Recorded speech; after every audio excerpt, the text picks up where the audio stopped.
I visited the bank in my work clothes. On my way to Osetsu, I met a familiar face.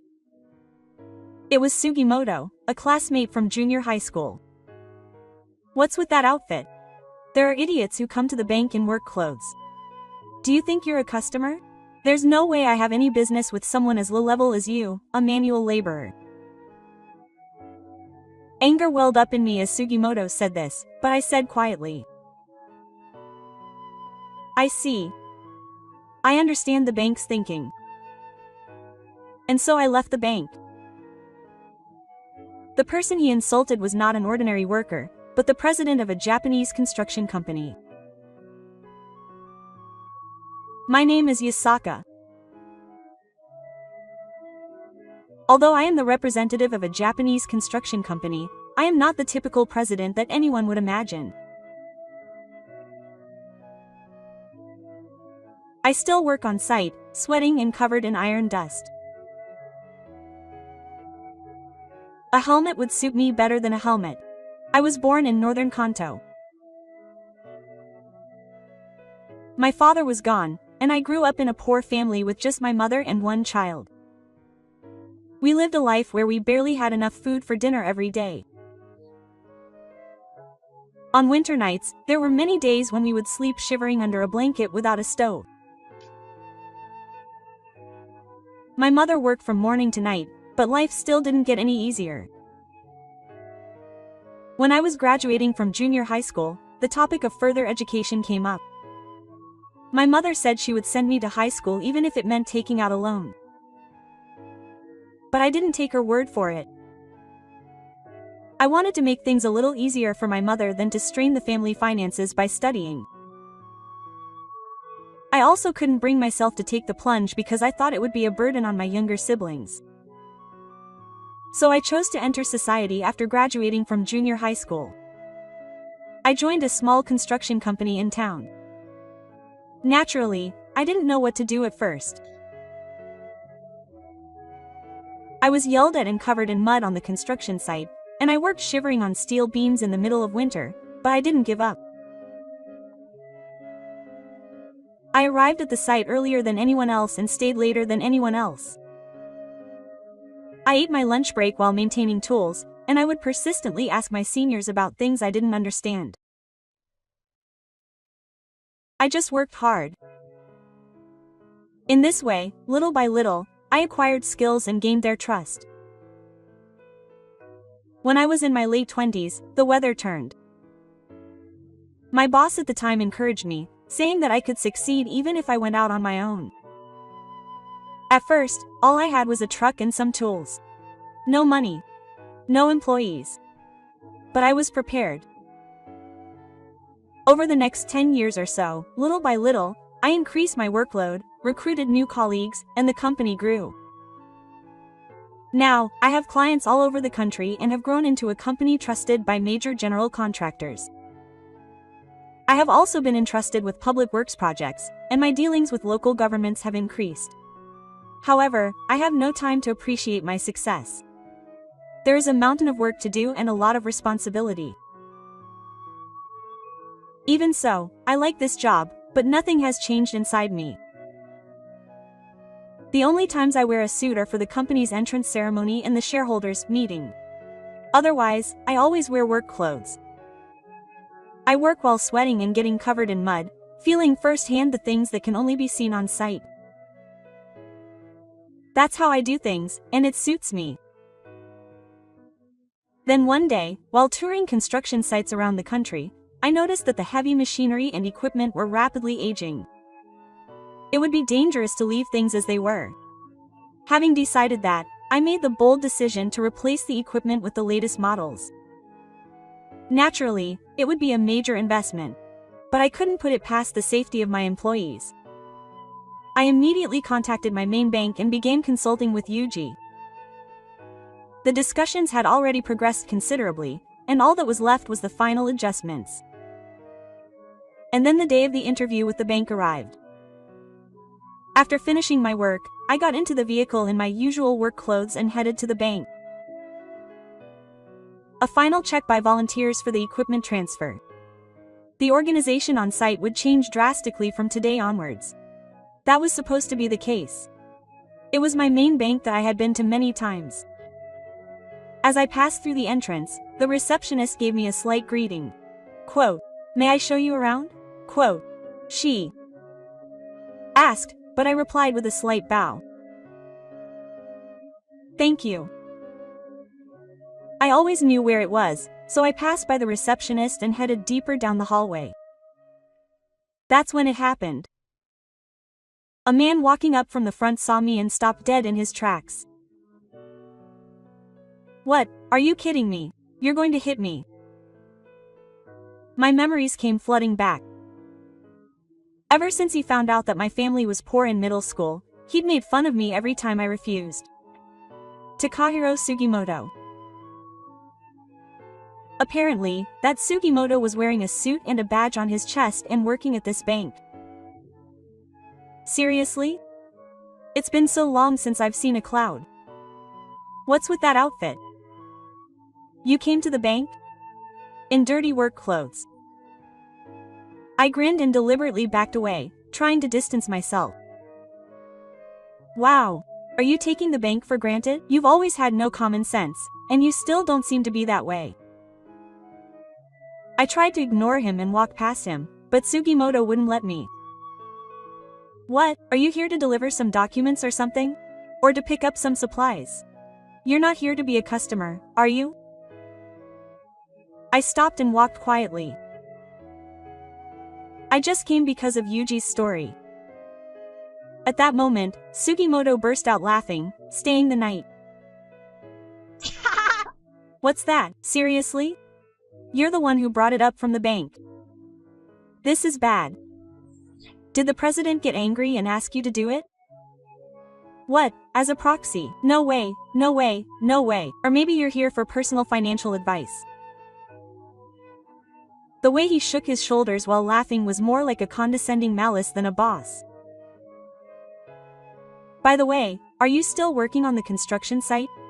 What's a manual laborer doing dealing with a bank? There's no way our bank would deal with such low-level people. You're just an idiot, going to a financial institution in your work clothes. Seeing me at a loss for words, Sugimoto lowered his voice even further. A junior high school graduate is no good after all. You were born to a single parent, weren't you? Genes are honest, aren't they? Children from stupid families are stupid too. That's why they can only do manual labor. At that moment, a cold feeling flowed deep in my chest. I left the place with just one word. I see. I understand the bank's thinking. A white voice followed me from behind. Hey, next time, wear a suit. You'll be turned away if you're dressed like that. I didn't turn around and quietly left the bank. I left the bank and ran back to the company in silence. I was long past angry. The reason I didn't raise my voice at that time was because I knew I was the president. But I didn't intend to get away with it without saying anything. As soon as I got back to the office, I gave instructions to the police department. Pay back the entire amount you owe to that bank first thing tomorrow morning. Close the account too. The accounting manager, who was in charge of this, opened his eyes wide in surprise for a moment, but then nodded deeply. They must have guessed that something must have happened if I had said that much. In fact, it seemed that some employees had doubts about the way the public offering was handled, and although the other staff didn't say anything, the atmosphere quickly changed. I continued by calling the company I had contacted several times in the past. I had been approached by this company several times before, but I had been reserving judgment due to our existing relationship. When I simply told them that I was considering changing my main bank, their fear expression clearly changed. 2 executive-level people came to see me that day. They listened carefully to my plans and background, and immediately made specific proposals regarding the courage I needed. They judged that the courage issue related to the renewal of the term would be fine as long as I could provide numerical evidence, and the terms were also satisfactory. Preparations for the contract were completed on the spot, and by the time I protested, everything had already been settled. And so, Megumo Construction's main bank was officially changed. My long-standing relationship with the old main bank ended in just a few hours. But I had no regrets about it. This incident made me realize once again that trust is not about numbers, but about how people respond. At that time, in the perspective of the person I had just left the bank, Otani was walking down the hallway, tilting his head and looking around. There was no one in the Oyuki room. This was the first time something like this had happened. There was no way that Yusaka would be punctual. He had never been late or not contacted before. I was about to check the area just in case when I saw Kimihiki, who had recently transferred to the company, standing on the bridge in the hallway. "Excuse me. Have you seen anyone who was supposed to come at this time?"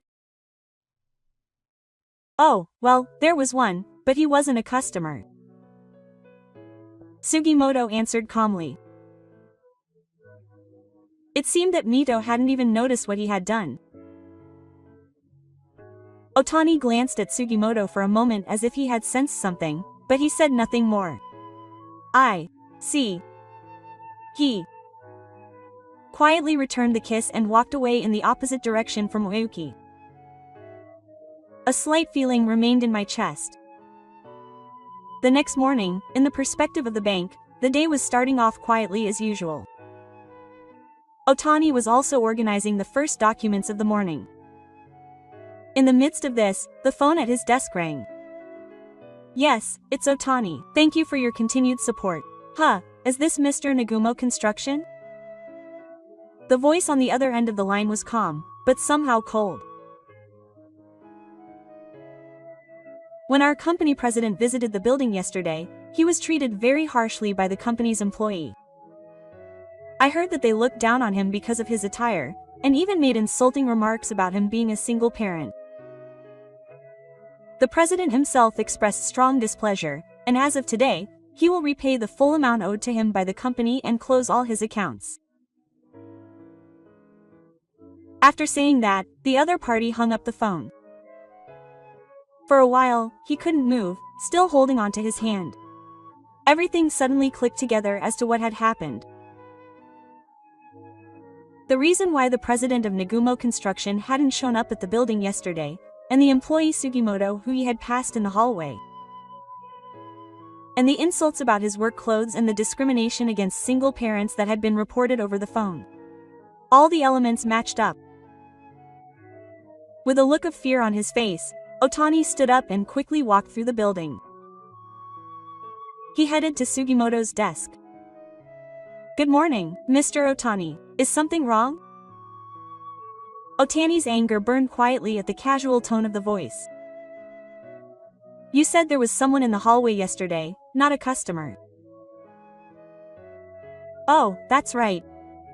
You didn't go into details, but it was actually an old classmate, so he wasn't a customer. He was just a guy with no common sense." That guy was the president of a major construction company, Nagumo Construction. "Oh, I just got a direct call from Nagumo Construction. They said that the president himself was insulted by you yesterday, that you dressed him differently, and even made remarks like you were going to take care of one of his parents." "No way. That guy is Sanato. Yes, we have the same last name." Sugimoto's face suddenly turns pale. As a result, Yushi will have to pay back the full amount and all of his contracts will be cancelled. "We lost an important client because of your attitude." "I didn't know. No, I didn't know he was in that position. If you don't know, no one has to take responsibility. I'll go apologize right away." And with that, Sugimoto rushed out of his desk. But Otani didn't follow him. He understood better than anyone that such a simple apology wouldn't be enough to get him to move in. A regular customer slid into the main building of Kumo Construction just before noon. As soon as the door opened, a man with horns jumped out. It was Sugimoto, his face pale and his breathless.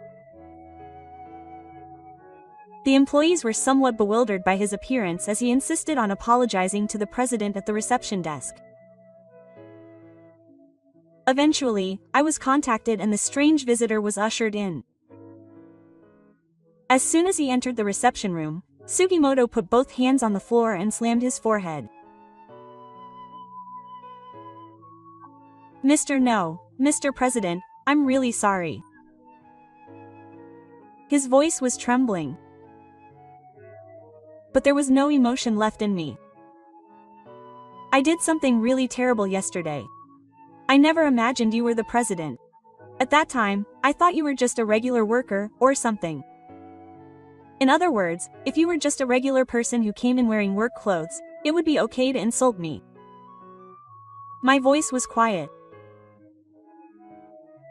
I didn't get angry or show any emotion, but it seemed that my calmness was what answered Sugimoto.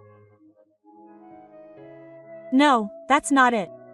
You really just didn't know, and if you had, would you have changed your attitude? Sugimoto was at a loss for words and continued to speak with his head bowed. I have no intention of granting you forgiveness. I apologized over and over again. Yesterday's actions were everything. Yes, I truly despise people who judge others by their appearance.